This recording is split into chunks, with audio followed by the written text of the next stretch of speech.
questão? Vamos continuar aqui a todo vapor as questões de 36 a 40, tá? Lembrando que a gente está fazendo a prova rosa de prótese do ano de 2024. Vem comigo.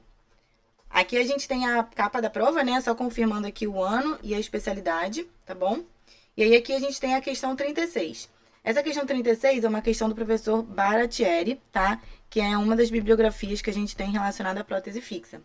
E aí, pessoal, eu queria falar com vocês o seguinte. Quando eu fiz a análise do edital do ano de 2025, eu escrevi os capítulos, né, relacionados aos professores, aos livros da bibliografia. E um dos livros, que é esse livro do professor Baratieri, tem a questão do volume 1 e volume 2, né?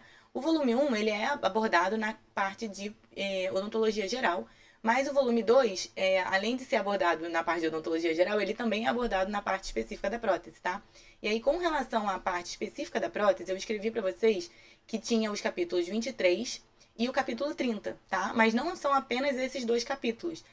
Todos os capítulos do 23 ao 30, certo? Então é o 23, o 24, o 25, o 26, o 27, o 28, o 29 e o 30 também, tá? Então eu escrevi lá que vai desde a página 511 até a página 711, certo? Então é toda essa bibliografia aí do professor Baratieri para a parte específica de prótese, tá bem?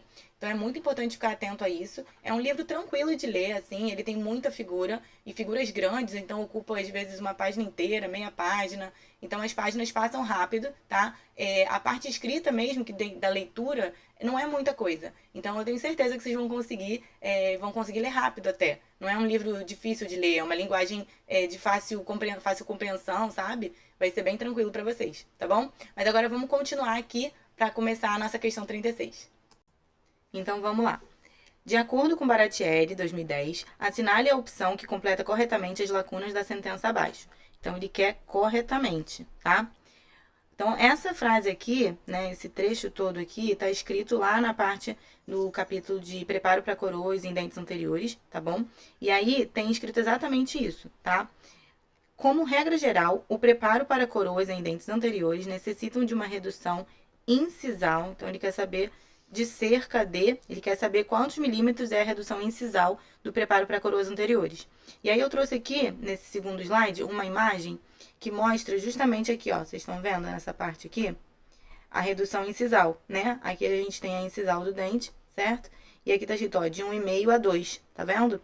Então, isso aqui é o que o professor Baratieri fala que tem que ser. E aí ele dá outras informações também. Aqui no terço cervical, de 1 a 1,2 milímetros. Aqui na parte do terço médio, de 1,2 a 1,5, tá? Aí ele fala que os ângulos têm que ser arredondados. E aqui nessa parte cervical tem que estar em chanfro ou em ombro arredondado. Enfim, ele vai falando características do preparo, tá? Mas a gente tem aqui, nesse trecho, essa frase. Então, da forma que ele escreveu, tá escrito que são 2 milímetros, tá bom? Então, cerca de 2, né? Porque é de 1,5 a 2. Então, quando ele foi escrever, ele escreveu cerca de 2. E aí, vamos continuar a frase, ó. A fim de criar espaço suficiente para a reprodução dos efeitos de. E aí, ele coloca aqui, né, o nome dos efeitos. Então, quais são os efeitos, né, que a gente tem que pensar para responder essa questão? Quais são os efeitos que existem, né, na parte incisal do dente, né? E aí, vamos aqui ver a opção letra A, ó. A gente tem translucidez e opacidade, né? Translucidez tá correto, né? A incisal, ela é translúcida. Agora, ela é opaca, porque opacidade tem a ver com ser opaco, né? E não, né? Não tem opacidade na parte incisal do dente. Então, essa aqui não é uma opção, tá?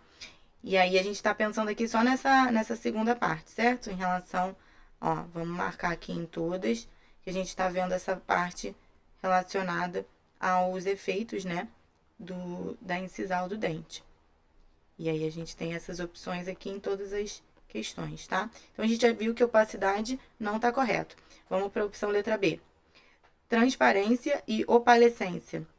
Transparência? Não, né, pessoal? Não é transparente. A incisal não é transparente, né? Uma coisa é ser translúcido, outra coisa é ser transparente. Transparente é o vidro é transparente. Você vê através do vidro, né? Agora, o dente, você não vê através do dente. O dente, ele tem ali uma translucidez e não uma transparência, certo? Então, tá errado. E opalescência. Opalescência tá certo, né? A gente sabe que a gente tem esses dois tipos de efeitos, né, da incisal, que é a translucidez e a opalescência. Olha aqui, ó, a opção C. Translucidez e opalescência, tá? Então, a letra B também tá errada. E aí seria translucidez e opalescência a resposta correta. Mas a gente tem, ó, a letra D também tá escrito translucidez e opalescência, tá? Então, essa opção aqui também poderia ser, certo? E aí a gente tem a letra E, que tá escrito translucidez e opacidade. Opacidade a gente já viu que não é, porque não tem a ver com ser opaco, né? Então, a letra E também tá errada, só por conta disso, tá bom? E aí, a gente vai agora verificar a questão dos 2 milímetros, né? Mesmo se você não soubesse que era 2 milímetros, mesmo que você soubesse que era de 1,5 a 2, você poderia tirar algumas questões, né? O 0,8, por exemplo, não seria uma opção. O 1, você poderia até ficar em dúvida, né? Se é 1 ou 1,5, mas, de qualquer forma, essa parte aqui, que está escrito opaco, né? Da opacidade, já estaria considerando a questão a alternativa letra A errada. Mas aí, seguindo, vamos continuar aqui a leitura. Então, aqui seria a parte de translucidez, acho que não vai caber, e opalescência, certo? Que caracterizam o terço incisal. Isso mesmo. Então, aqui, continuando. Em relação ao término, então agora ele está falando do término cervical, deve-se atentar para o seu posicionamento correto. Em dentes com ou sem alteração de cor, o término pode ser mantido de tal forma, que aí tá escrito aqui, ó, vamos ver aqui a opção da letra E, subgengival e intrasulcular. A gente já viu que a letra E tá errada, né? Então, vamos ver as duas que a gente ficou com dúvida. A gente ficou com dúvida entre a C e a D, certo? Então, aqui tá escrito, ó, na letra C tem o sem e na letra D tá o com. Então, vamos ler a frase como se fosse a letra C. Em relação ao término cervical, deve-se atentar para o seu posicionamento correto. Em dentes sem alteração de cor, ou seja, um dente que não tem uma modificação de cor, né? Um substrato escurecido ou nada do tipo, o término pode ser mantido, olha como é que tá lá na letra C, supragengival. O término pode ser mantido supragengival quando não tem alteração de cor. Faz sentido, né? Se o dente não tem alteração de cor, talvez você possa fazer um preparo ali mais supragengival, que não seja tão subgengival, né? Que não vai ter problema porque não tem alteração de cor do substrato. Porém, na maior parte dos casos, convém posicioná-los levemente. Aí aqui a gente tem, ó, na letra C, intrasulcular. Intrasulcular, ou seja, subgengival, né? Tá certo, né, pessoal? É isso aí. Então, a gente tem realmente essa questão aí que tá relacionada à letra C, tá? Então, estaria correto a letra C, que é, inclusive, o gabarito da nossa questão, tá bom? E aí, a gente tem aqui na letra D, por que a letra D tá errada? Porque tá dizendo com alteração de cor, né? Um dente com alteração de cor, o término pode ser mantido intrasulcular, porém, a maior parte dos casos convém posicioná-lo levemente subgengival. É o que está escrito aqui nessa letra D, tá? E aí, não faz muito sentido, né, gente? Porque se o dente ele tem uma alteração de cor, né? O término pode ser mantido intrasulcular? Não, o término tem que ser mantido, né? Nesse caso aqui, se tivesse com alteração de cor, o término obrigatoriamente, tá? A gente tem aqui uma certa, isso aqui é uma setinha, tá? A gente tem aqui uma obrigação, né, de manter o término cervical subgengival. Subgengival, tá? Que seria, no caso aqui, intrasulcular, tá? Mesma coisa.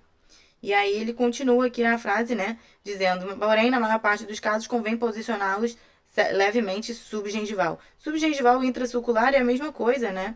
Então, assim, ele tá falando, tá sendo redundante, tá falando a mesma coisa e de uma forma errada. Então, a letra D também tá errada, por isso que a nossa resposta é a letra C, tá? O gabarito da questão. Questão número 37. Coloque falso ou verdadeira nas afirmativas abaixo em relação às fases laboratorial e clínica da prótese definitiva sobre implantes, de acordo com Cardoso, e assinale a seguir a opção correta, tá? Então, a gente tem que ver aqui quais desses parênteses tem a resposta verdadeira ou falsa. Vamos para o primeiro. Os cilindros metálicos ou com base metálica são encontrados para todos os pilares, tanto para a prótese parafusada como para a cimentada. Tá certo, né? Isso aqui está exatamente escrito lá na página de 223 a 227, tá? Do livro do professor Cardoso, que é o livro do passo a passo da prótese sobre implante, que está na bibliografia recomendada, tá bom? Então, primeiro parênteses, verdadeiro. Segundo parênteses, trabalhos recentes têm mostrado que a adaptação de um cilindro de plástico previamente fundido é melhor do que quando ele recebe o enceramento e é fundido. Então, isso aqui também tá certo, tá? Isso também tá escrito lá no livro do professor Cardoso e faz todo sentido, né? E agora, terceiro parênteses. As próteses definitivas para pilares personalizáveis poderão ser realizadas apenas de uma maneira, através da moldagem intrabucal do pilar. Não, né, gente? Não é verdade. O professor Cardoso, ele fala que existem 3 maneiras distintas de fazer esses pilares personalizáveis, né?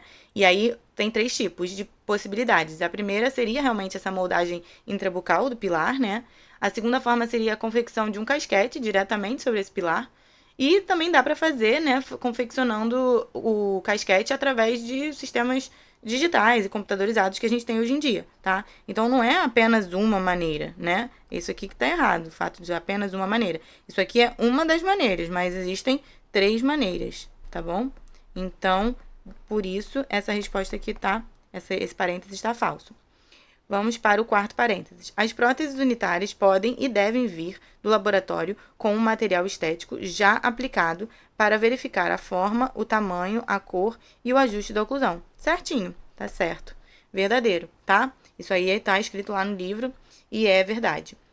E agora o último parênteses. Nas próteses fixas, a prova da estrutura metálica na boca deve ser realizada com o único objetivo de observar a relação interoclusal. Único objetivo, gente? Não, né? Existem mais de um objetivo aí relacionado a isso, tá? Então, você vai fazer a prova da estrutura metálica na boca para algumas coisas. Uma delas é, de fato, observar a relação interoclusal, né? Agora, além disso, você também vai... Um dos objetivos é verificar, né? Por exemplo, a adaptação dos pilares, né? E também para remover a soldagem, né? Então, isso tudo está escrito lá, né? Da página, como eu falei, 223 a 227, tá bom? Então, pode dar uma olhada que vocês vão verificar essas informações. E por isso, essa resposta aqui desse parênteses tá errada. Então, é falso, tá? E aí, a gente teria, então, a sequência V, V, F, V, F, tá? Vamos ver ali qual é a opção. Ó, eu coloquei aqui para vocês nesse slide justamente isso, tá? Em relação às informações que contém, né, no livro do professor Cardoso, tá bom? E aqui eu botei as outras informações, tá? Então, vocês podem estar verificando isso aqui pelo próprio slide. Quando vocês forem ler, vocês vão verificar o que está certo, o que está errado, tá bom? E aí vai ter essas informações. Então, o nosso gabarito oficial diante dessa situação, ó, vamos copiar aqui, VVF, VF. Então, a gente tem VVF, VF. VVF, VF, letra E, certo? Então, finalizada aí a questão 37, VVF, VF, gabarito letra E. Questão número 38. Segundo Calamita, os movimentos mandibulares são afetados pela inter-relação de vários fatores. Dentre eles, qual é o único fator que pode ser controlado pelo dentista, tá? Com previsibilidade, constituindo-se em um dos aspectos críticos para a estabilidade do esquema oclusal planejado, tá?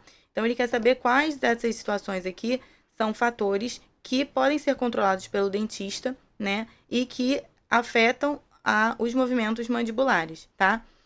Então, a gente tem aqui, ó, opção letra A, guias funcionais. Se a gente altera as guias funcionais, né, o dentista pode, primeira pergunta, o dentista pode alterar as guias funcionais do paciente? Sim, né, isso aí tá sob controle do dentista, tá?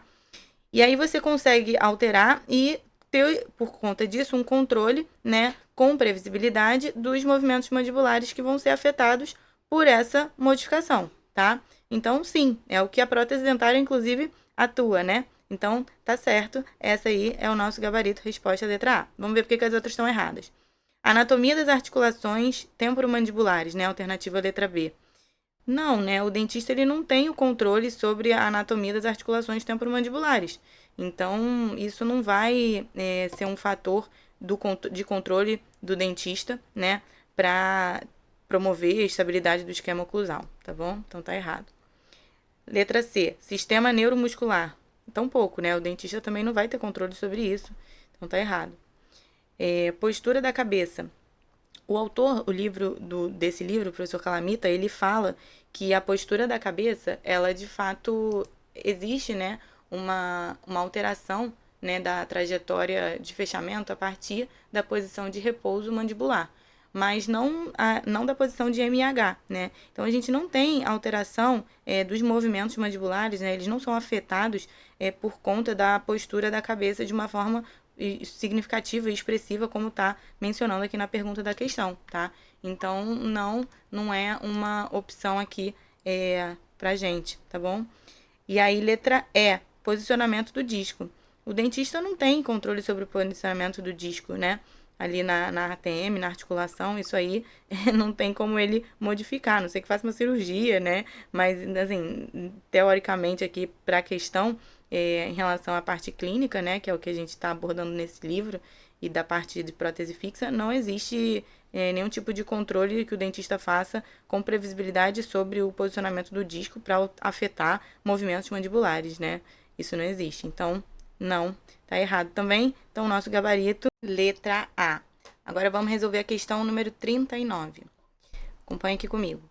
Via de regra, os aparelhos parciais removíveis são indicados para os casos de parcialmente edentados em que não seja possível a indicação das próteses fixas. De acordo com o Todescan, são indicações para a confecção de aparelhos parciais removíveis, exceto. Então, se ele está falando exceto, ele não está pedindo as indicações, ele está pedindo justamente as contraindicações, tá? E aí eu trouxe aqui essa parte do livro do professor Todescan, que é justamente o primeiro capítulo, tá? Que é um capítulo que fala de conceitos, indicações e contraindicações das PPRs, tá bom? E aí ele escreve aqui bem claro, ó, vamos ler comigo. As contraindicações para próteses parciais removíveis são restritas aos pacientes com problemas motores, tá?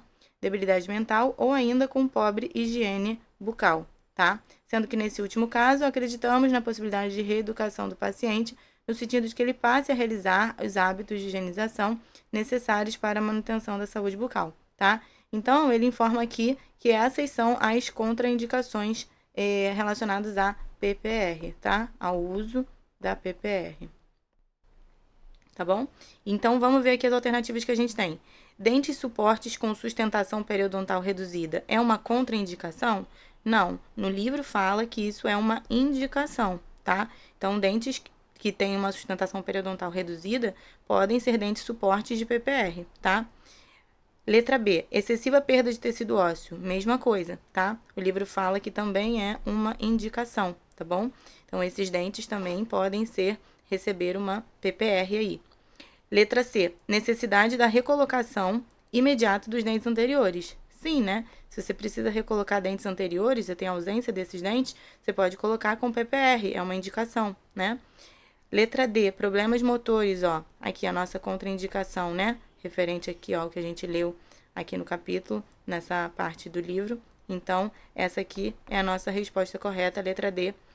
E a letra E está escrito sobre o estado físico e emocional do paciente, né? E no livro o autor fala que para esse paciente fisicamente enfermo ou emocionalmente abalado, todo o trabalho que implica, né, em consultas muito prolongadas, compreendendo trabalhos muito elaborados e complexos, né, como costuma mesmo acontecer nesses preparos de prótese, com muito desgaste e tudo mais, nesses casos pode ser construído um aparelho parcial removível com o mínimo de preparo possível, né? Aguardando então uma época mais apropriada para fazer um trabalho de caráter mais definitivo, né? Se você for fazer um implante ou algum outro trabalho de uma reabilitação mais complexa. Então a PPR acaba sendo a opção, né, para esses pacientes que têm esse estado físico e emocional abalados aí, tá bom? Então, por conta disso, a gente tem aí nosso gabarito letra D. Acompanha aqui agora a questão 40. De acordo com Okeson, né, então a gente sabe que é uma questão relacionada a DTM, existem 4 tipos de incompatibilidade estrutural das superfícies articulares. Assim, assinale a opção que representa uma subluxação, tá?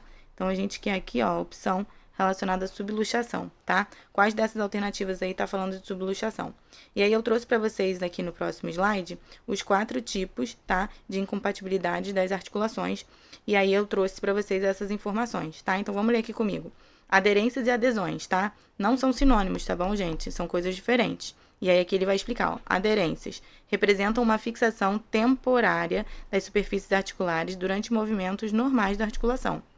E aqui tem a outra frase, ó. As adesões são mais permanentes e causadas pela união fibrosa das superfícies articulares. E aí ele acrescenta dizendo que tanto as aderências quanto as adesões podem ocorrer tanto entre o disco e o côndilo ou entre o disco e a fossa, tá? Então, de acordo com essa informação aqui do livro do professor Okeson, a gente tem como resolver a letra A e a letra B. Vamos lá. Uma fixação mais permanente e causada pela união fibrosa das superfícies articulares. Tá falando de adesões, né? Então, não é sobre subluxação, então não é aí que a gente vai marcar o X, tá? Não é a resposta certa. Letra B, uma fixação temporária das superfícies articulares durante os movimentos normais da articulação. Então, aqui está falando das aderências, né? Aderências, mas também não é subluxação. Então, não está certo, não é o que a gente vai marcar aí na questão. Letra C, pode ocorrer após longos procedimentos com a boca amplamente aberta, quando ambos os côndilos e os discos são frequentemente deslocados para fora das suas posições normais, tá? Essa letra C, ela está se referindo, ó, dá uma olhada aqui, ao deslocamento espontâneo, tá? Olha o que está escrito aqui. Esta condição é comumente chamada de travamento, ocorre após longos procedimentos com a boca amplamente aberta.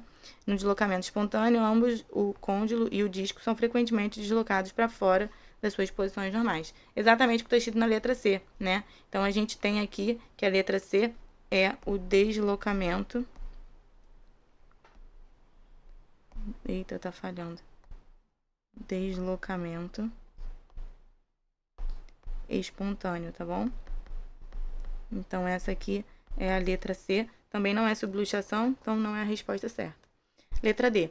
Ocorre quando o côndilo se move anteriormente à crista da eminência articular, o que não é uma condição patológica, mas reflete uma variação da forma anatômica da fossa. Isso aqui é exatamente a definição de subluxação, gente. É o que o autor menciona e informa a respeito disso, tá? Então, acompanha aqui comigo, ó. Subluxação, tá? A subluxação ou hipermobilidade, tá? São sinônimos. Ocorre quando o côndilo se move anteriormente à crista da eminência articular. Ela não é uma condição patológica, mas reflete uma variação da forma anatômica da fossa, tá bom? Então, essa é a nossa opção correta, gabarito, tá? Letra D. E agora vamos ver o que significa a letra E. Alterações na superfície lisa da articulação do disco que produzem uma mudança na trajetória normal do movimento condilar. Isso aqui, o autor informa que é o desvio na forma, tá? Aqui, ó, inclui um grupo de desordens causada por alterações da superfície lisa da articulação e do disco. Essas alterações produzem uma mudança na trajetória normal do movimento condilar, tá? Então, desvio na forma é o que está se referindo à questão aqui da alternativa letra E, tá? Desvio na forma. E aí, pessoal, fica bem atento. Então, essa aqui também não é a questão correta, tá? Então, nosso gabarito, letra D. Então é isso, gente. Fica bem atento, tá? Com relação a essa parte de incompatibilidades estruturais, tá? Das superfícies articulares. A gente viu que caiu sobre subluxação nessa prova, né? E aí pode ser que caia sobre outros tipos de incompatibilidades dessas que eu mencionei aí nas próximas provas, tá bom? Então a Marinha tem esse costume de pegar o mesmo tema, né? Das questões que já caíram e pegar outras informações sobre o mesmo tema, né? Variações do mesmo tema. Então, nesse sentido, é importante estar sempre ligado e gravar mesmo essas características, essas definições, né, dessas incompatibilidades e também gravar palavras-chave, né? Por exemplo, a palavra permanente, né, que está relacionado aí às adesões, a palavra temporário, que está mais relacionado às aderências, né? Então, a gente tem que estar ligado nisso tudo, criar estratégias aí para memorizar, né, para não marcar a opção errada aí na alternativa quando for resolver a questão, tá bom? Então contem comigo, no próximo vídeo a gente continua a correção dessa mesma prova, tá bom? A gente vai fazer as questões de 41 a 45. Até lá, tchau, tchau!